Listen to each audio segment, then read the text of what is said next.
Salut Hugo. Salut Max, comment ça va? Ça va, merci et toi? Écoute, ça va plutôt pas trop mal. Cool. Est-ce que tu pourrais te présenter en quelques mots, histoire de commencer cette vidéo? Ouais, pas de souci. Donc, pour faire simple, moi j'ai commencé le trading, c'était, je sais plus, c'était 2018 ou 2019, juste au début sur la bulle du Bitcoin. Bon bref, voilà, donc j'ai un peu tradé, comme ça à la main et puis, comme j'ai laissé pas mal d'argent sur, le côté parce que j'avais pas fait de formation. J'ai voulu, parfaire mon apprentissage, parce que j'ai un peu tout fait, en autodidacte au début.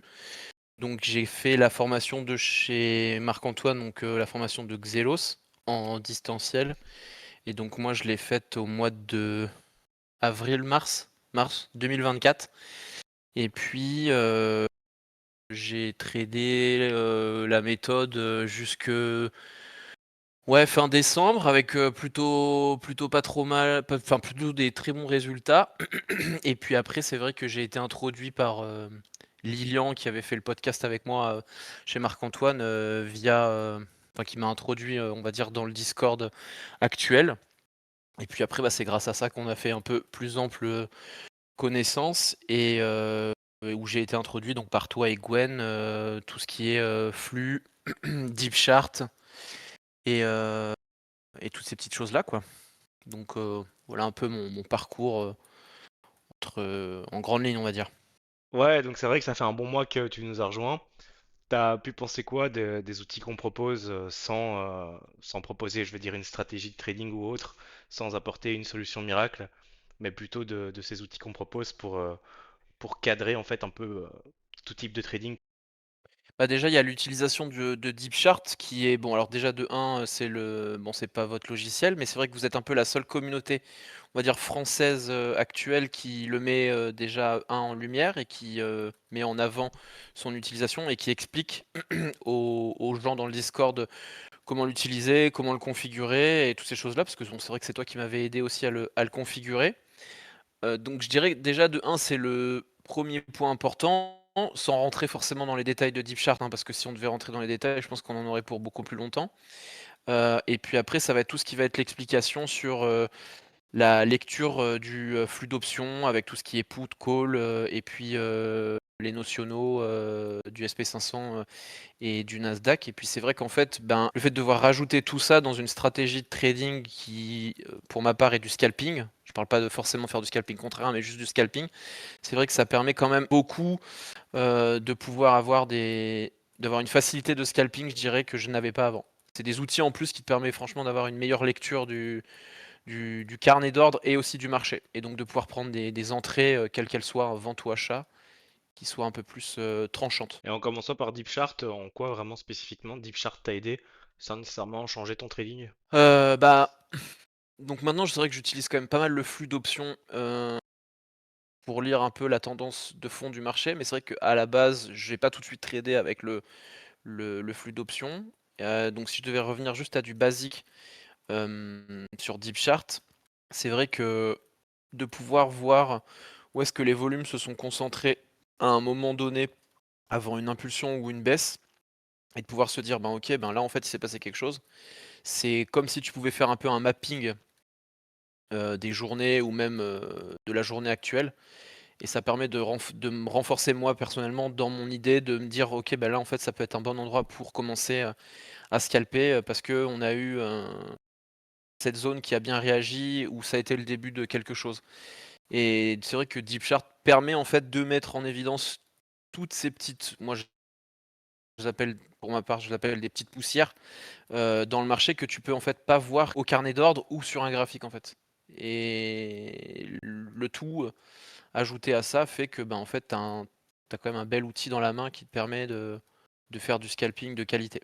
Ouais, je suis entièrement d'accord avec toi. DeepChart, c'est vraiment une bonne mémoire de marché et ça permet, je trouve, de peut-être attaquer parfois son contrat rien plus tard, avoir plus facile à suivre la tendance dans certains cas et un peu mieux comprendre les essoufflements de mouvement, je dirais. Ouais, bah, c'est déjà de ce point-là et puis c'est surtout que, bon, Si je parle de boîte bleue ou de boîte violette, les gens ça ils vont pas forcément comprendre, mais pour ceux qui utilisent DeepChart, ça va leur parler et c'est vrai que des choses, bah, en fait, ça te permet de te dire: «Bah, en fait, je vais pas rentrer là parce qu'il y a aucune confluence». Même si tu vois une je fais un peu le parallèle avec la strat, de chez Marc-Antoine. Même si tu vois une amplitude dynamique matelas et que tu as une belle amplitude qui s'est faite, sur le carnet d'ordre, tu vas rentrer. Mais le problème, c'est que sur, DeepChart, ben, c'est encore une autre façon de voir les choses. Ouais, je suis d'accord. Et si je te pose la même question par rapport au flux d'options, qu'est-ce que ça a apporté dans ta lecture de marché? Alors, pour être totalement honnête, tout ce qui est encore put, call, je suis encore en phase d'apprentissage là-dessus, j'ai pas été un bon élève. Je t'avoue que le truc, c'est qu'il faut regarder les puts, il faut regarder les calls, il faut regarder le notional du Nasdaq et celui du SP 500. Et tu vois, de pouvoir faire mon analyse alors que j'ai pas autant d'années d'apprentissage sur ça, j'avoue que je nage un peu. Mais par contre, pour ce qui est de la lecture du notional, pardon, du Nasdaq et du SP 500, ce que je trouve intéressant dans notre stratégie toujours de scalping, c'est qu'en fait, ça te permet vraiment d'être dans d'être dans le sens du marché, en fait. Combien de fois avant je tradais, sans le flux d'options, je savais même pas que ça existait. Et en fait, bah, des fois, tu as l'impression d'être un peu contrariant, off course, en contre-tendance ou de te dire: «Bah, en fait, je vais rentrer là, mais en fait, le marché va pas te donner de retour ou va jamais revenir te chercher», toutes ces petites choses-là. Et ben, en fait, le flux d'options, comme c'est ce qui drive le marché, en fait, ça te permet de te dire: «Bah, en fait, là, on est principalement acheteur sur la journée» ou à l'inverse, on est principalement acheteur. Je dis pas que ça donne un biais, vendeur ou acheteur sur l'ensemble de ta journée, mais c'est juste que ça te permet, on va dire, de sur un instant T, de dire: «Ouais, ben là, le marché, il est plutôt comme ça. Donc en fonction de ce que je vais voir sur mon deep chart, sur mon graphe ou sur mon carnet et ben, je veux être dans le sens de ce que je vois dans le flux et non à l'inverse, que de ce que j'ai vu depuis que je trade avec le flux, bah, si le flux il monte, le marché monte et quand le flux descend enfin, quand les notionaux descendent, le marché descend. C'est assez standard, mais de cette analyse que j'en ai là depuis ça fait quoi? Un mois et demi. Bah, c'est assez standard en termes, d'idées, hein, donc voilà, ça a plutôt bien marché pour moi donc je reste, sur cette, pas cette stratégie, mais sur cette, analyse, on va dire. Yes, c'est cool. Je suis entièrement d'accord avec toi. C'est vrai que pour implémenter d'un coup, bah, c'est sûr que ça prend un peu de temps et de pratique et d'expérience, comme dans tout dans le trading. Après, je pense pas que tu me contrediras, mais qu'on apporte quand même une approche assez simpliste de la chose, dans un but vraiment d'utiliser ces flux d'options pour le scalping et non dans une compréhension en long et en large du monde des options qui peut parfois être assez complexe sur certains points. Ouais, là-dessus, là-dessus, je te rejoins. Je te rejoins, assez. Bah, après, c'est ce que vous faites déjà dans le, dans le Discord. Bon, après, vous donnez pas nécessairement, le sens du flux, mais c'est juste que déjà, vous avez 2 scénarios, qui sont proposés chaque jour, ça donc déjà, c'est rien que ça, je trouve qu'en soi, c'est pas mal parce qu'en gros, c'est si le scénario 1 est invalidé, ben, en fait, il reste la place pour le scénario 2. Donc ça te permet déjà d'avoir un pré-mapping de ta journée dans l'idée. Sachant qu'après, il y a tout ce qui est les niveaux gamma que vous filez, qui sont aussi, intéressants et qui sont toujours une plus-value à prendre. Et en toute honnêteté, t'as pensé quoi de la valeur apportée de ces analyses? Est-ce que tu t'es souvent dit que ouais, ces gars-là, ils sont complètement à côté de la plaque, ça sert à rien du tout? Ou t'as trouvé ça plutôt pertinent depuis que t'as rejoint ce Discord? Non, bah, après je te l'ai déjà dit, moi je trouve que les 2 propositions sont assez pertinentes, dans l'idée. Après, bah, c'est sûr que c'est pas difficile de dire, bah, le scénario 1 ça monte et puis si le scénario 1 il est pas bon, bah, c'est le scénario 2 qui va jouer. Oui, ça n'importe qui peut le dire, mais le truc c'est que vous vous l'expliquez, avec, Deep Chart, plus tous les volumes profile et les niveaux en lien. Ce qui fait que, ben, en fait, en fonction de ce qui se passe, souvent, c'est ce qui avait déjà été un peu proposé dans le Discord, quoi. Comme vous proposez souvent des zones en fonction de ce qui se passe, souvent, bah, le prix revient dans cette zone ou pas et c'est l'invalidation ou la validation d'un des 2 scénarios, quoi, la plupart du temps.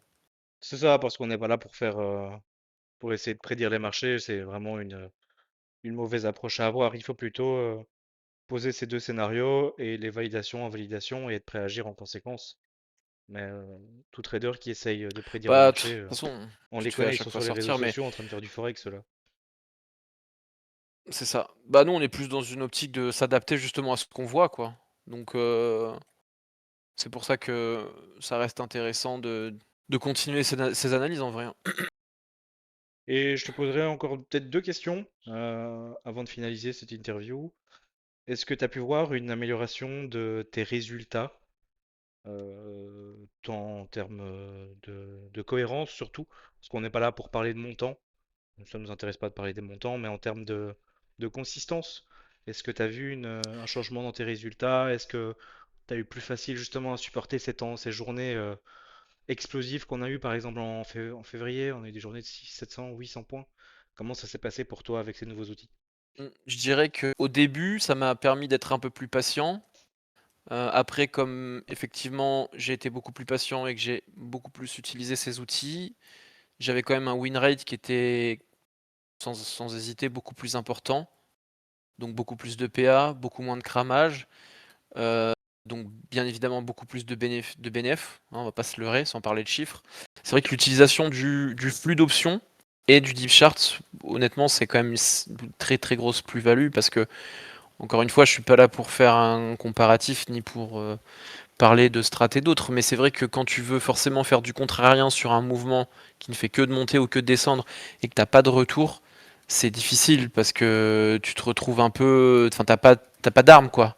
Alors que là, au final, avec le flux d'options et le deep chart, tu peux voir des choses que malheureusement, enfin, tu peux voir des choses que le carnet d'ordre déjà ne te permet pas de voir et tu peux mieux t'en sortir. Moi, c'est vrai que je pense que si j'avais pas eu tous ces nouveaux outils là sur le mois de février et début janvier, je pense que j'aurais beaucoup plus cramé quoi. Donc, bah, de toute façon, c'est sûr, hein, il y a pas de solution miracle. Et dans le monde des prop firmes, cramer, de toute façon, ça fait partie du jeu. Cramer, on cramera toujours, quels que soient les outils, je pense. Maintenant, comme tu dis, ce qui est intéressant, c'est de pouvoir aller chercher un gros levier et d'avoir des cycles où on va cramer beaucoup moins et bah, de bien encaisser en fait. Et bah, après, quand on crame, derrière, c'est vraiment pas grave. Ouais, bah c'est totalement ça, hein, c'est vraiment ce qui m'est arrivé. Janvier, février, ça a quand même été deux gros mois où les cycles ont été très bons, où il n'y a pas eu beaucoup de cramage de comptes, que ça soit en tchal ou même en PA. Donc c'est vrai que bah, là-dessus, c'est quand même un peu valorisant parce que tu te dis, bah, au final, ce que tu fais, tu es quand même dans le sens, quoi. Donc déjà, de un, tu prends un peu plus confiance dans ton trading et puis dans les outils parce que ça reste important. Après, comme tu l'as dit, hein, tu peux pas prédire le marché, quoi. L'objectif, c'est juste toi de venir, de faire tes gains et d'avoir tes scénarios, quoi.